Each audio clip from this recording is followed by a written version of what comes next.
Thank you for joining me. I'm Scott Ryan, and I can hardly wait until tomorrow, where Barack Obama is going to unveil the results of the painstaking due diligence, weeks of due diligence that he and Vice President Biden have crafted, have worked, have solicited the expert opinions to arrive with these sagacious recommendations, or I guess recommendations wouldn't quite be the accurate word.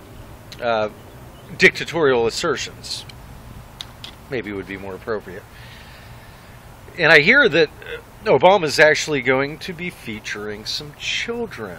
And once again, children who are very concerned, and I guess their important opinions have been factored into this due diligence, and they've written Obama extensively and are very concerned. So he's going to have the children at the meeting where he further propounds his gradual red herrings and conditionings in communist dictator fashion, and just massages the minds of the American people so they get used to his dictatorial ways until finally we just roll over, all of us, and capitulate to his superior acumen and wisdom.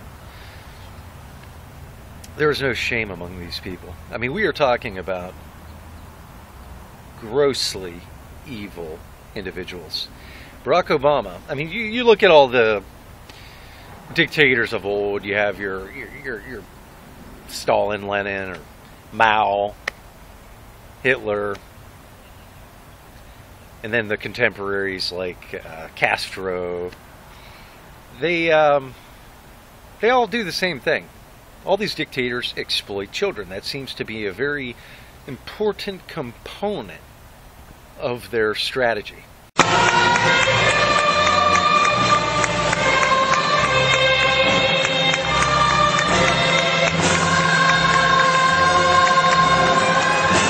We're gonna change the world. Yes, we can, yes, we can, yes, we can, yes, we can. Adolf Hitler ist unser Retter, unser Held, der edelste Führer auf der ganzen Welt. Für Hitler leben wir und wir sterben gerne wir. Für den Führer bis zum Tod, denn er ist unser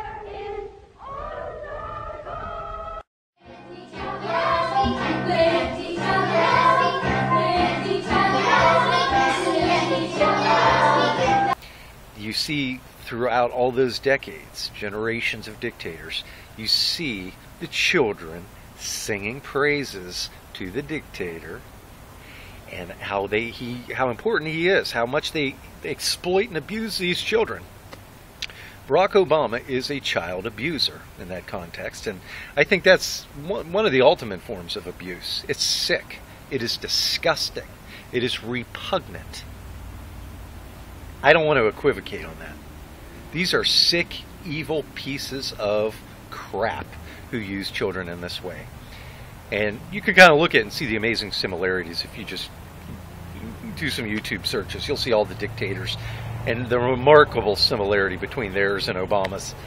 And, you know, it's funny because we look back at all of these dictators and we shake our heads and judge the people of those times, like in Nazi Germany, and condescend them and think, oh, how could you people be so stupid? You didn't see the warning signs? I mean, what a bunch of morons. It's amazing, isn't it? But I got to tell you, whenever I compare Obama to dictators of old, and I talk about the fact that he has aspirations towards global dictatorship, because right now he sees himself already as a dictator, and being president of the United States, just like serial killers, the way they lose the thrill. The thrill is gone, and suddenly they need more and more. He's already at the point now in his second term where he's bringing the UN in to help enforce, like when they take the guns and enforce policies after he crashes the currency and the global currencies crash, they'll all be in a position, they'll hit the reset button. The only solution will be to come up with a global currency, a global government, and this piece of crap is already laying the foundation for that. He's working with the UN right now to come and take your freedoms. When we're out of money, because these naysayers, the skeptics who like to underestimate this guy, they say, oh, we're going to be too broke. The federal government's too broke. Where are they going to get the money? It's going to be anarchy, if anything. No. He's positioning us. Right now, the whole world is going to go broke. They're going to have to hit the reset button and wipe out global debt in many forms. They're already putting the infrastructure together. It's already being planned. You have to be in denial. You have to be arrogant. You have to be delusional not to be able to reconcile yourself with the facts. Just connect the dots. Look at the puzzle. You can figure out what the picture is before you put all the puzzle pieces in place. You have to use deduction. But people are condescending. When I compare Obama to other dictators of old and talk about him as though he could be a global dictator, many conservatives have written in disdain and talked about what an idiot he is. He's too much of an imbecile, too much of a moron. Well, you know what? It feels good to say that, but there is no supporting evidence to support that case. It feels good to take a cheap shot at Obama, but the bottom line is he's very, very competent. He's very good at what he does, and I think he's the best ever, at least in modern history, at what he does and what he will do as a dictator. He has an amazing, if you look at all the old dictators, I mean, most people can see, like Hitler, I mean, he wasn't very charming.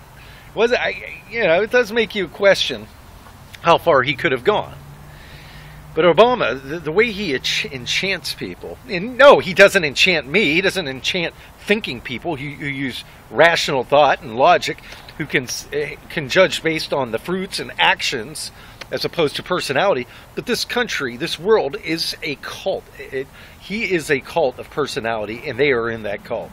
Most people are looking at emotion. They don't want to be bothered with the facts. And there are enough people in this world, and we know in this country by the election, they are the majority. They are the majority. We have lost America. And don't underestimate the power of this guy. We're talking about a man who can take dictatorship further than anyone ever, because he's got all the right tools. He knows how to do it. And he's here for a reason. This isn't coincidence. I'm not saying he's the Antichrist, but I'm not saying he isn't. I mean, I don't know who that would be ultimately, but I'll tell you what, maybe he's the false prophet who precedes the Antichrist. I don't know, but I do know evil when I see it. And it's interesting, though, a lot of people don't see it. I mean, you can see, I don't want to get off too tangential here, but I mean, there are many times when you can see in somebody's eyes a certain glare. If you've ever seen someone who's demon possessed, like some of these serial killers, you see something in their eyes, a glare. Some of these murderers, like the murder in Colorado, you see these glares. You see the evil in their eyes. It's satanic. You've seen it before. I mean, there are nuts, and then there are evil people. And I'll tell you what, there are some glimpses of Barack Obama that really, when he's caught at moments where he reveals his true character, you can see something in the eyes that's very disturbing, but you have to be discerning. Remember The Runaway Bride? That was another. The old Runaway Bride. That was another example. You could see something in the eyes. It's inexplicable, but you can see it. You have to see it, but it's hard to define it. But this is one evil bastard. You cannot underestimate him. And I'm sorry. I'm tired of being diplomatic. There's no point in diplomacy anymore. We have gone beyond the point of no return. They have taken this evil. They're evil in every facet. They have attacked every element of human decency and morality. There is no common ground. There is no reconciliation. You cannot reconcile light and darkness. And it has come down to those terms. We have lost America. And people have to understand that. Just like, I mean, you look at John Boehner. He's supposed to be our last fortress, our hope of overcoming Obama? No, it's not going to happen. Just like when I wrote about a few weeks ago what was going to happen, I predicted that John Boehner would talk tough and act like he's going to bat for us and fighting Obama, but it was going to be, as I wrote then at tableofwisdom.com, more like a game that you play when you're going to buy a car. Like a car salesman, you're sitting down, you're the customer. We, the voters, are the customers. And Boehner, as I said, he was going to go to bat for us. He was going to go to the sales manager, in this case Barack Obama, and he was going to fight with the sales manager. He's on our side. He's going to go to bat to get us the best deal. And he's going to come back, and he's going to go at it, and he's going to tell us how hard he fought, and then he's going to haggle with us a little bit, and then he's going to go back to the sales manager. He and Obama go and smoke a cigarette in some back room, and then he keeps coming out, and just like I predicted, he does it several times over the course of several weeks, but ultimately he dropped his drawers and he sold us out. That's supposed to be any comfort to us. There is nothing that Obama can do that will make these Republicans in Congress, except for a few Tea Party conservatives and people like Rand Paul, Ted Cruz, Jim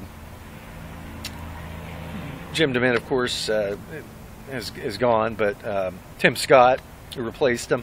True patriots in the tradition of our founding fathers. There are very few of them. But these people like Boehner and most of the Republicans, they're not going to lift a finger. There's nothing that Obama cannot assault. He will do nothing to stop it. They are nothing more than useless idiots at this point. And if you're in a blue state, you better get out of there. You better flee Sodom right now, because when this federal government comes to knock it, your state government, where you live, is the most important thing. That is your last refuge, in human terms. And the more you wait, if you're living in a blue state and you're deluding yourselves and you're thinking this is the 1990s or the in 1996, the good old bull market economy bubble that we were living in, and you think that you could just keep putting things off, you're in for a rude awakening. The longer you wait, the more it's going to cost you. And if you wait till the last minute, it's going to cost you everything to get out. You can prepare now, or you can wait till it's over. And I wouldn't wait too long, because, I wouldn't be surprised to see some of these I wouldn't be surprised to see a bunch of Berlin walls and iron curtains going up around these places to keep people in. Get out of there now. Get out while you still can, because these idiots in Congress are not going to do a damn thing for you. There are no checks and balances. It's over. We have lost America, and anyone who says otherwise is delusional. They don't want to face reality. Yeah, it's nice to talk about hope. It's nice to be positive and be optimists. Well, that's great for Karl Rove and Dick Morris and all these guys on Fox News panel who make a living being optimists and selling us down the river and giving us losers to expedite the debacle.